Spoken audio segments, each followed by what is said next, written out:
دا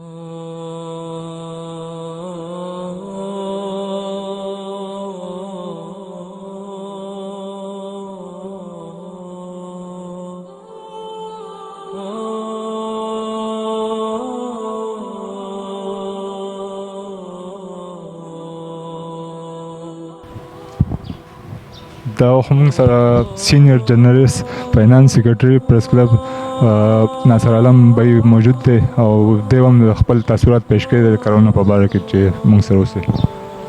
السلام علیکم. وعلیکم السلام. د نن سبا کرونا دریم لیر شروع شوی دی، تاسو په دې په باره کې څه ویلي عوامو ته؟ فدا خان د ټولو د مخکې خو زه ستاسو مشکور یم او ډېر خوشحال یم چې زموږ په قافله کې د نور ملګرو اضافه کېږي ستاسو په شان د سنجیده ملګرو عوامي پیغام نیوز خبر شوم، ډېر زیات خوشحاله شوم. د کوم حده پورې چې ستاسو د سوال تعلق ته نو دا خو یو عالمي مسله ده، په عالمي سطحه دا وبا اوس چې دا دریم لهر روان دی. نو زما خپل خیال دا دی چې په دې دوه لهرونو کې تیرو دوه لهرونو کې موږ ته د حکومت د انتظامی او خصوصا د صحت د محکمې د طرفه چې کوم هدایت دي ایس او پیز چې ورته وایي چې سماجي فاصلې ساتئ، د لاسو د انځلو بار بار هدایت کوي او ګڼه نه جوړول، یا په دغه ایس او پیز کې یا په احتیاطي تدابیرو کې چې کوم نور تدبیرونه شامل دي. نو زما خیال دی بلکې پکار دا چې موږ ټول په دغه باندې عمل وکړو، په خپل هم په خپل کورونو کې هم خپل ملګرو ته هم دا وایو چې یاره د دې وبا نه چونکې د بچ کېدو دغه واحد طریقه ده چې سړی په ایس او پیز باندې عمل درآمد وکړي او د ټولو نه ښه طریقه بیا زموږ د اسلامي روایات دي چې په هغې کې صفایي نیم ایمان ورته ویلی شي. د صفایي د ساتلو سره نه صرف کرونا بلکې نور داسې امراض دي چې هغه د هغې نه به موږ محفوظ یو.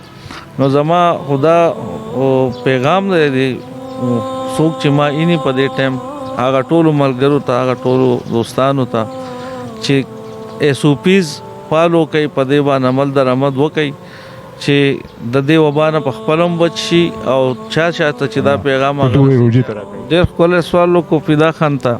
حکومت ته به زه څه یم، ګوره ته به د هغې خبرې نشاندهي کوې د کومې چې چا ته پته نه وي. حکومت ته د عوامو د مسلو د پریشانیانو ښه پته ده، پکارو دا ده چې هغه دې له ریلیف ورکړي، خصوصا په کم د روزمره د استعمال سامانو چې دي د هغې په نرخونو کې دي کم از کم یو خو کمی وکړي تر دې حده پورې چې زموږ د عام خلک هغه ډېر په اسانۍ باندې واخیستی شي. دویم دا که تاسو وګورئ دي د یوټیلیټي سټورونو ډېرې لاوې دعوې کوي چې یاره بس په موږ نورې فعال کوو، سامان ورکوو. تاسو یقین وکړئ نن لاړ شئ په یوټیلیټي سټور کې چې کم غوړي په 800 روپۍ دړۍ وه، نن په هغه په 1500 یا په 450 باندې ملاویږي. او دې دا وایي چې هغه ارزان غوړي شته خو سټاک کم دی، کله راشي کله رانشي. نو آیا که حکومت دعوې کوي عوام له د ریلیف ورکولو، نو د دې سره د دې موازنه چې وکړي، زما خیال دی د حکومت دعوې بالکل غلطي دي. حکومت ته موږ پیغام نه ورکوو، موږ اپیل ورته کوو، موږ ورته درخواست کوو چې د دې قوم په حال رحم وکړه. کم از کم دا لهر چې راځي لاک ډاون شي یا خلک د کورونو پورې محدود شي، بیماریانې راشي، روزګار بند شي، نو خلک به څه کوي؟ نو د یو طرف ته کرونا خطره شو، بل طرف هغه خو به یا خپل لپیټ کې الي یا نو خو د دې ولګي نه به کم از کم دا خلک مري. حکومت له پکار ده چې داسې اګامي صورتحال سره نه مقابلې کولو دپاره داسې ګامونه اوچت کړي چې د قوم په مسلو کې کم از کم کمی راشي. سره چکیسر شنگلی والا سینئر صحافي گور خان موجود دی، د ده نه موږ معلومات کوو چې آیا چکیسر او شنگلی کې څه پوزیشن دی کرونا. السلام علیکم. وعلیکم السلام. د ټولو لول خو زه ستا ډېره مننه کوم چې اتفاقي خبره ده چې تا سره سهار نه دا دویم ملاقات و او تا ټایم راکړو. زه ستا ډېره مننه کوم.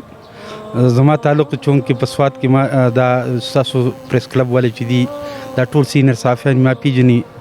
زه ایز ا ریپورټر ډیلی جنگ شانګلی کار کوم، د هغې نه علاوه زه آج کې کار کوم، د هغې نه علاوه زه چاند کې ما سټارټ اخیستی. زما بنیادي اخبار چې دی هغه روزنامه چاند دی چې هغې کې ما صحافت زده کړی دی. زه پرې ډېر فخر کوم. ما ته دا کریډیټ هم بالکل ما اخیستی دی چې په شنګله کې چاند چا کار کړی دی، چاند نن سبا هلته کې مقبول دی.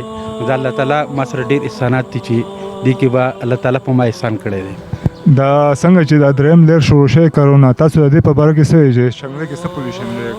د فلحال کوم زه چونکې زه د شنګلې نه اوس راغلی یم شنګله کې څه داسې صورتحال نشته خو انتظامیه بیا د بازارونو چکر لګولی دی کوم ایسي حضرات چې دي ډي سي کوم ډي پي او هغې سره عوام ډېر زیات تشویش کې دی. لورني لهر په کوم اثرات چې دي هغه تر اوسه په علاقه باندې پراته دي. د خلکو هغه روزګار چې خراب شوی د هغې نه علاوه غټ پوینټ چې دی چې هغه بنیادي پوینټ دی هغه د ماشومانانو په تعلیم باندې ډېر زیات اثر غورځېدلی دی. امانت کال تقریبا خراب ورته ووایي تاسو ته هم په خپله تاسو کار کوئ ریپورټینګ کوئ خپل نو ډېر اثرات دي او کوم ټیلنټډ بچي چې وو زموږ په کور کې په خپله ما ماشومانان چک کړه چې د هغوی په تعلیم ډېر اثر غورځېدلی دی. یو ځل داسې نه چې بیا د کرونا په وجه هغه روایتي بیا هغه کرونا بندیز شروع شي تعلیمي ادارو باندې اثر وغورځي. هغې نه علاوه غټ دغه چې دی د روزګار دی دیالمار بیا خراب وي عام کاروباري تاجر خراب وي که هغه د چولې والا وي که هغه غټ پرچون والا وي هول سیل والا وي نو یقینا دا ډېر د پرېشر خلکو کې تشویش دی. فدا محمد ته عوامي پیغام نیوز لکار کوي او دا یو ډېر اهم ویب سایټ دی. زه ته دې اکثر زه ګورم په سوشل میډیا باندې نو زه به دا یو پیغام ورکوم حکومت ته چې هغه د انصاف دعوی هم کوي چې دیني به کرونا کې انصاف وکړي کوم چې بندیزونه دي هغې کې به انصاف وکړي او یو ځل بیا داسې حالات نه جوړي چونکې رمضان مبارک هم را روان دی که هغې کې خلک بېروزګاره شي مارکیټس بند شي د هغې نه علاوه تعلیمي ادارې بند شي د صحت سہولیات خلکو ته نه میلاوي هغه الریډي په شانګله کې نشته. خو زه چونکې یو د ضلعې د صوبې دویم اهم پریس کلب سوات کې ناست یم زما دا پیغام دی فدا محمد هغه بندیزونه دوکانونه نه دي بندول پکار تعلیمي ادارې نه دي بندول هغه بندیزونه عوام به دا ځلې برداشت نه کړي. الریډي د پی ټي آی کوم ګورنمنټ چې دی کې عوام الریډي ډسپریس شوی دی مهنګایي خراب کړی دی اوجا زیات تر د شنګلې زیات تر ابدي چې دغه پسمانده ده او دا ضلع چې دا شنګله دا د انجینر امیر مقام ده چې هغې له عزت ورکړلی هغې له پہچان ورکړلی دی. ډېره پسماندګي ده په بازارونو کې خلک روزګار کوي لوکي پیمانه باندې دیاړمار طبقه ده کاریګر طبقه ده. نو زما دا درخواست دی چې روژې له داسې صورتحال جوړ نه شي او کوم مهنګایي دغه چې دی حکومت یو ریلیف پیکیج ورکړي.